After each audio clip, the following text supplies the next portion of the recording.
Hello, beautiful souls. Thank you so much for dropping by. To anyone who's new, this channel is about helping people understand the difference between authentic Advaita Vedanta, often called non-duality, and bullshit, fake, neo-non-duality, often called Neo-Advaita. You know, a lot of times I come on this channel and it's more educational. I talk about the difference between the two.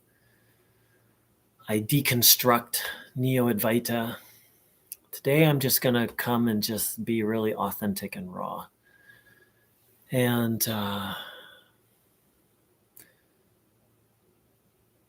you know, the long and short of it is Neo-Advaita is like a hellish circus.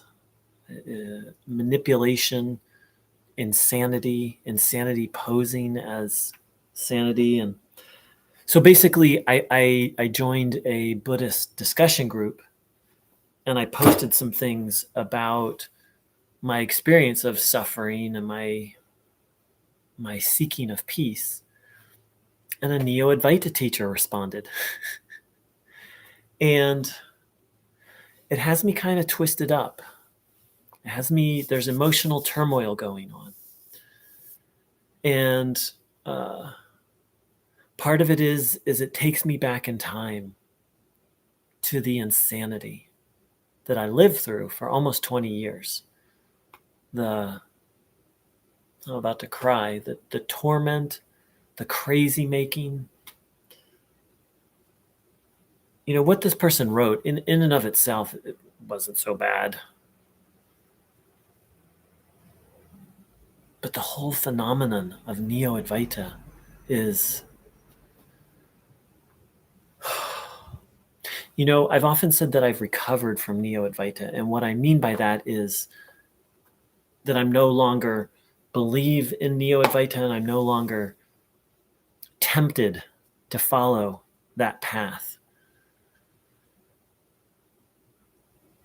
But I haven't, so I've fully exited Neo-Advaita, but I haven't recovered from the effects of it.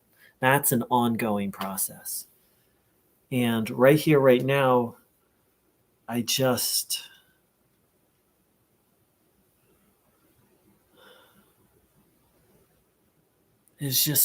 so nuts, the whole thing.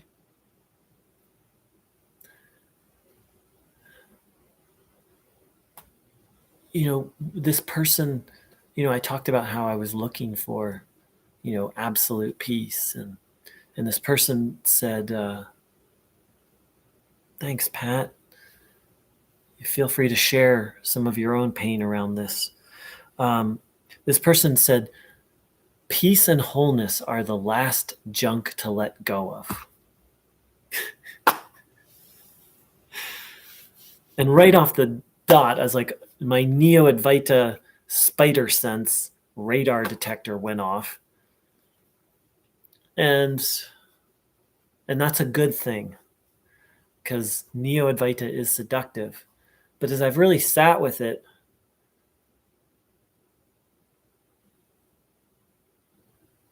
I guess I just, you know, as I sit with this feeling, there's just this, like the 20 years I spent in satsangs, desperate for answers, desperate for peace, and being fed nonsense and half-truths and things that would give me a temporary peace. Hey, Jethro. I guess it's just putting me in touch with the pain of that, and the pain of realizing it was all a sham, the pain of, you know, I gave myself away. I gave my power away. I gave a large part of my life away. I don't exactly know. I just know that this simple comment from this person, and then I did some digging, and yes, they're not a Neo-Advaita teacher formally, but they teach Neo-Advaita online. They write about it, and apparently they they show up in other people's writings and they just, drop little comments like this. There's a feeling of heartbreak, and it's not, again, it's more like the comment sort of is touching on this. I don't exactly know what it is.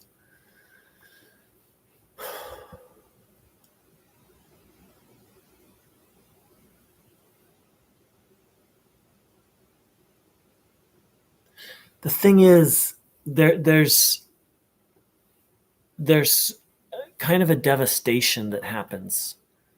It happened to me, and I've heard other people say this, that we thought Neo-Advaita was it. We thought it was going to save us. We were told it was going to save us, end all our problems, give us eternal peace. And it did the opposite. And that's a devastating experience. It's one thing if someone is like, follow this path and this will, solve all your problems. But when you take that seriously and you really believe it and you give it all your faith and trust, which I did, and then it doesn't deliver, that's heartbreaking. That's devastating. Now, I can't fully blame the Neo-Advaita teachers because I didn't do my due diligence. I blindly trusted. I'm not judging myself. I was doing the best I could. And part of how Neo-Advaita works is some of these teachers are able to transmit an energy that elevates your consciousness. And then I thought, okay, well, this must be real.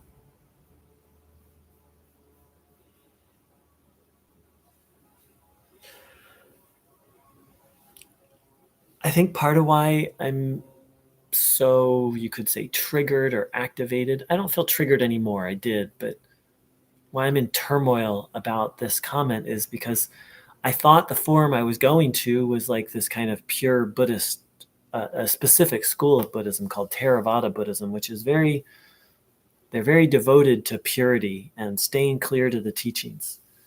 And to find out that it wasn't, and I'm like, fuck. Neo-Advaita is infiltrated everywhere. Pat's asking, did Neo-Advaita isolate me from my family? Yes. Neo-Advaita is isolation. That's one of the best definitions of Neo-Advaita I've heard. Isolation. I just became, and and this is part of you could call it more the healing part of my journey. I just became completely encapsulated in myself, in thoughts, and not in myself in a mystical sense of the word. Like in thoughts, in seeking the spiritual high. But so as I was saying, I think why I feel some deep disturbance about this is it's like, oh my God, Neo-Advaita is everywhere in the modern spiritual world. And I don't see it anything but increasing.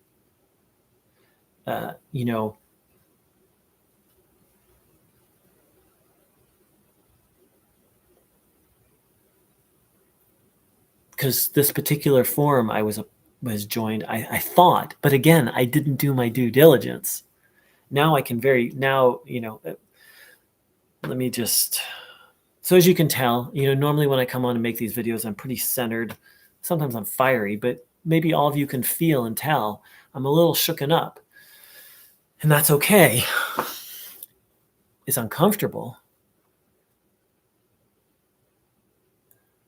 And I believe part of then the healing process is from Neo-Advaita. You say the healing process with any traumatic experience. And that's what I'm finally starting to realize is being involved in Neo-Advaita is a full-on traumatic experience. And it's a full-on abusive relationship, emotionally abusive. Part of the healing process is learning, it is tending to the feelings. emotional resolution with the past. And while I claim to be a bit of an expert on the difference between traditional non-duality and neo-non-duality, emotional healing isn't my forte. So I'll probably be looking to some other resources for that. Let's see. Jethro, 2 things that made me see the problem. 1, I was told to ignore ethics and morality. 2, I was told the world and other people's suffering are an illusion. Jethro, ding, ding, ding. Beautiful, beautiful wake-up calls. The ethics, virtue, and morality, told to ignore them. I mean, that's part of the trap. Because once, see, thank you, Jethro. So this is part of why I'm so disturbed by this little comment I got. In fact, I'm going to read the comment. So, person wrote, with respect and a practical understanding of your journey, peace and wholeness is the last junk we need to let go of. Like as I say it, as I read it, I want to throw up. But see, the thing is that's how Neo-Advaita works, is they get you to believe one thing that's not true. And once you believe that one untrue thing, then they get you to believe the second untrue thing. And then from there, it's just like this trail downwards. My battery's about to die, so I'm going to go plug my computer in. So that's part of why, thank you so much for your comment, Jethro. That really helped me. Part of why I'm so disturbed by this comment is I'm realizing this person is beginning the process of trying to get me involved in Neo-Advaita. This person doesn't know me, but they're literally trying to get me. And what a crazy statement. With respect and a practical understanding of your journey. I wrote like a very short piece. It take like 4 minutes to read. How could this person know anything about me or my journey? Much less have advice to give me.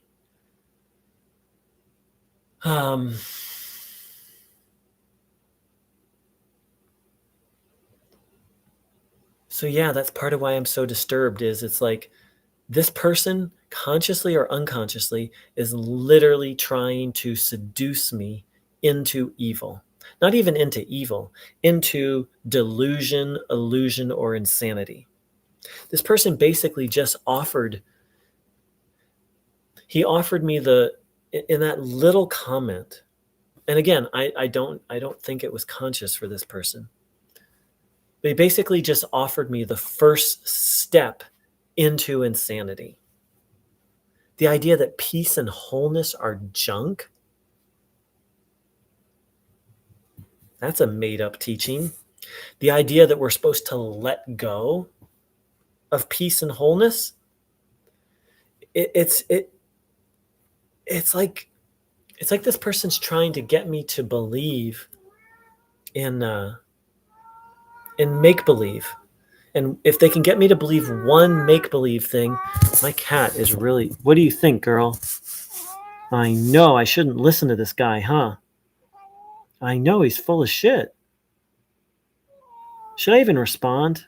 No, she doesn't even think I should respond. My cat's a lot wiser than me sometimes.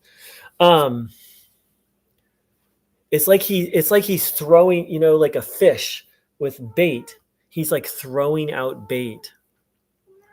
And the question is, am I going to bite? Before I had discernment, like if I go back in time, my cat really wants to be involved. Come on, girl. We're going to get you TikTok. We're going to get you famous, YouTube famous. So before I had discernment, let's go back in time like 7 years. I would have read what this person wrote, and I would have said, oh my God, this person's so wise. Like giving up peace and wholeness. Wow, that's such a high teaching. That's such a profound teaching. Yes, I need to not be attached to peace and wholeness. And I would have like gotten into this whole head spin, and it would have spun me out. It would have spun me out in a different way.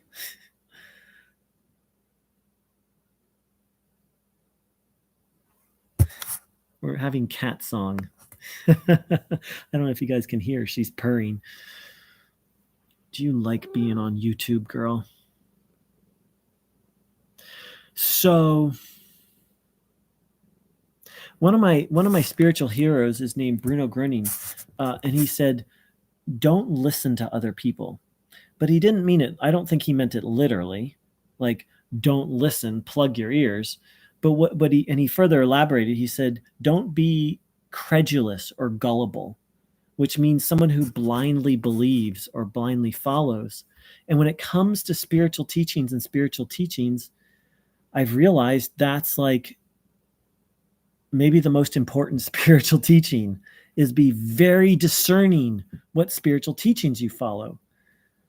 Because I've shared it before, Neo-Advaita just got in my head. It gets in your head, and it's very hard to get out of your head. And I'm starting to study early Buddhism, and the Buddha talked on and on about the danger of words and the danger of certain spiritual teachings. The Buddha, according to the earliest record, it's written that the Buddha said, asking what am I, or asking, do I exist? Do I not exist? Asking those questions in an improper way creates an absolute like mind maze. And he doesn't say it, but my experience is it drove me crazy. So that's all maybe I have to share today. Maybe my cat will have something more. Pat said, and what did you replace it with? I'll get to that in a moment. Leslie, yes, it's truth mixed with ignorance.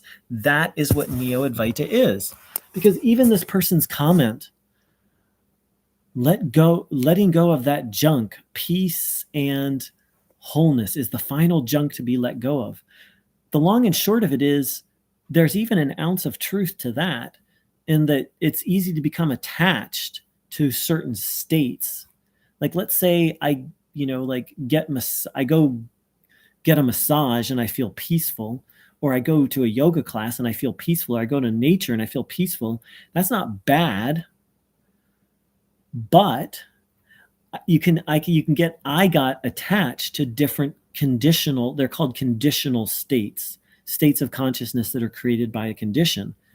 You can get attached to that peace, and then when you're not feeling peace, then you start to suffer because you're not feeling peace. So there's even an ounce of truth in this nonsense comment that this person wrote.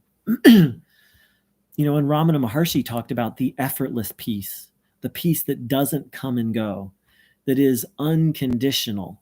And in fact, the Buddha spoke about nirvana as the unconditioned.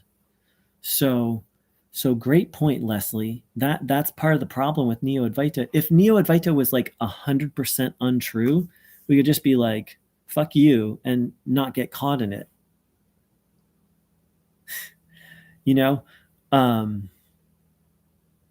But it's slick that way.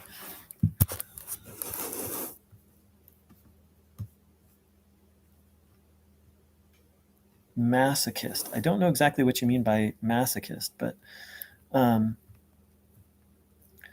Pat said, and what do you replace it with? Okay, Pat, so that's a great question.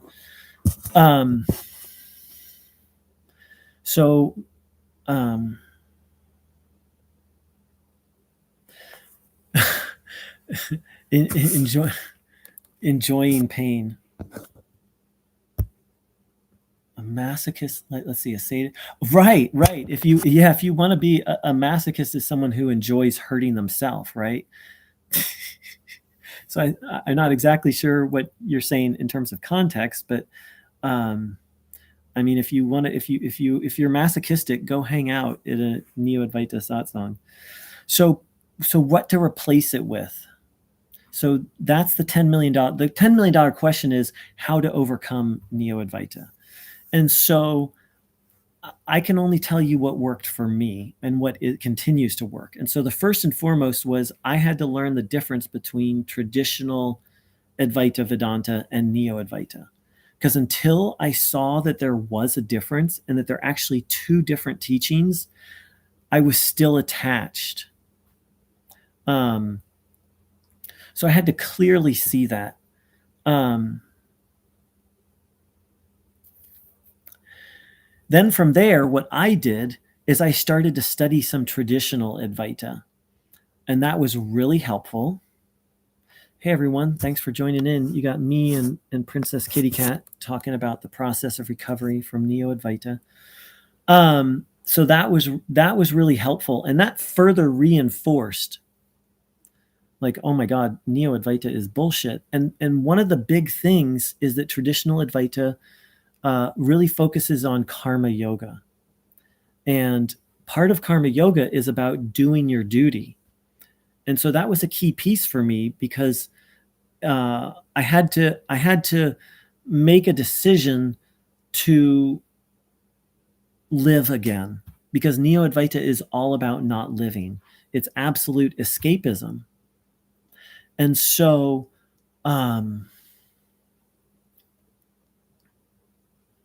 so that was a key piece for me, but I resisted it for a long time. And then from there, I began exploring other spiritual paths because I had to find something else, because Neo-Advaita left such a hole inside of me.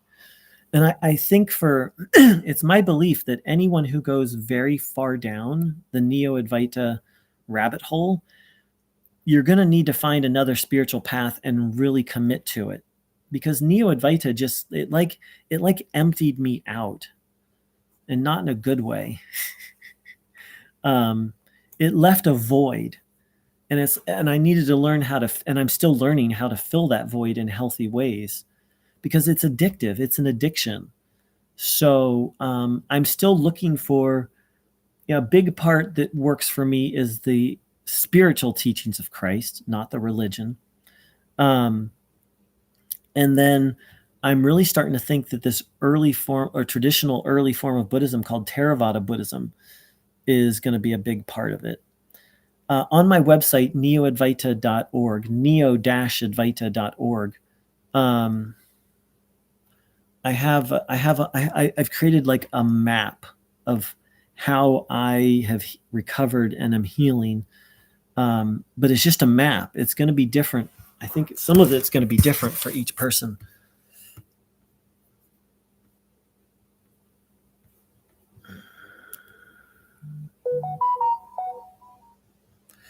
Right. Leslie wrote, well, to not be attached to joy and peace, like as if that is a sin. And so that's where Neo-Advaita it just gets crazy. It teaches crazy things. Like just like someone else wrote, like that morality, ignore morality, and like other people and their suffering is an illusion. Like it just teaches crazy stuff. And thank you, Leslie. If I were to follow that person's teaching, so this person again said, what did he say? He said, peace and wholeness are the final junk to let go of. So if I follow that person's teaching, it is masochistic, right? Like I'm going to become adverse to peace and wholeness. Like the next time I feel peace and wholeness, I'm going to be like, oh no, that's bad. Well said, Leslie. Appreciating your input. Well said. Advaita works and Neo doesn't.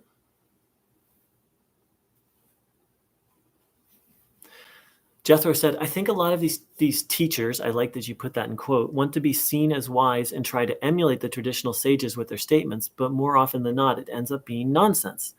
I couldn't agree more.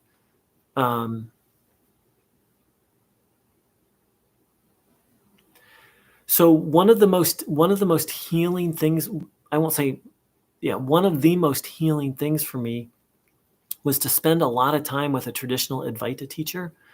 And this teacher, she was just so chill. She wasn't putting on pretenses. She didn't, every other word out of her mouth wasn't, you don't exist, or just inquire. Like, she was available to actually talk to people. And she even, she would be transparent about some of her shortcomings. And, she joked, but not in a, I'm going to tell a joke kind of, just like to associate. And she was just so genuine. And so that really kind of clarified for me. Because it really is a show. Neo-Advaita really is a show. And Jethro said it so well. It's like this process of emulating other teachers. And then it just comes out like nonsense. See, this person's comment, with respect and a practical understanding of your journey, peace and wholeness is the last junk we need to let go of. So in that last part, wholeness and peace is the last junk we need to let go of. You can find things like that. Not close, but vaguely like that in traditional teachers. Ramana Maharshi said that before liberation, there's this deep ecstasy, and that ecstasy is the final obstacle, because there's still a sense of separation. So just like someone else said, it's partial truth and partial nonsense. And that's why it's so sticky and can be hard to let go of. All right, beautiful souls. I know I didn't get to every comment, but I appreciate everyone's participation. Big kudos to Jethro and Leslie. I mean, kudos to everyone who said hello, but Jethro and Leslie, I really appreciated what you guys had to share today. And I've made a lot of videos, but this one has a special place in my heart, because I just came on here today not to teach, and I ended up teaching. I can't help it. But the first half of this video was just me being like, I'm feeling upset, and just being raw. And I'm going to try and do more of that. Just be transparent, just be where I'm at, because that's part of the healing process. Because Neo-Advaita is all about dissociation and not being transparent and real and authentic.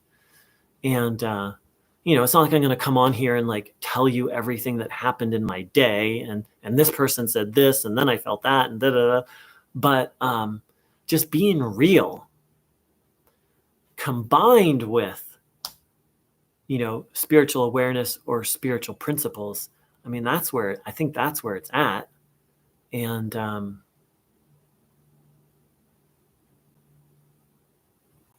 this traditional Advaita teacher I was talking about, she used to be a psychologist, and so she was well aware and would talk about how you can't escape feelings, and you can escape them in the short run, but that they need to be addressed.